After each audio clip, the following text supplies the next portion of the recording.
আসসালামু আলাইকুম। যারা নতুন খামারি আছেন তারা সবসময় অল্প খরচ দিয়ে শুরু করবেন। আমি কেন কথাটা বললাম, কারণ তুমি যদি শুরুতেই লস খেয়ে যাও তাহলে কিন্তু তোমার এখান থেকে মনি উঠে যাবে। তেমনি আমি একটা বড় ধরনের লস খেয়েছি।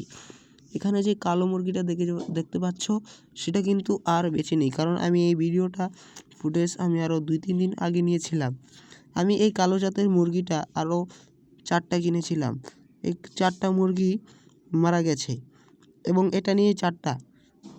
কিন্তু পাশে যেই দেশি মুরগিগুলো দেখতে পাচ্ছ, এই মুরগিগুলো এখনও বেঁচে আছে, কারণ এই দেশি মুরগি তো তোমরা জানোই যে দেশি মুরগির ফিটনেস কত ভালো থাকে এবং দেশি মুরগি সবথেকে চালাক, চতুর এবং অনেক তেজ।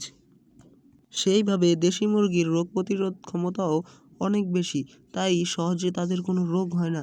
কিন্তু অন্য জাতের কক মুরগি, সোনালি জাতের মুরগি এবং ফার্মের মুরগি, এইসব মুরগিতে সাধারণত রোগ থেকেই থাকে, তাদেরকে শুরুই হয় রোগ দিয়ে।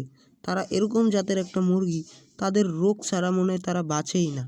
এমনই আমি এই যে কালো কক মুরগিটা কিনে আনছি, আমার সাথে যে প্রতারণাটা হয়েছে, সে আমাকে বলছে এটা দেশি মুরগি, কিন্তু না ভাই, আমি বাড়ি এসে জানি যে এটা কক মুরগি এবং কালো কালার কক মুরগি চেনাও যায় না সহজে।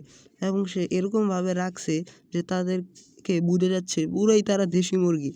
এবং আমি যেই লসটা খাইছি, এগুলো সব মারা গেল আর আমার একটা টাকাও বাঁচলো না।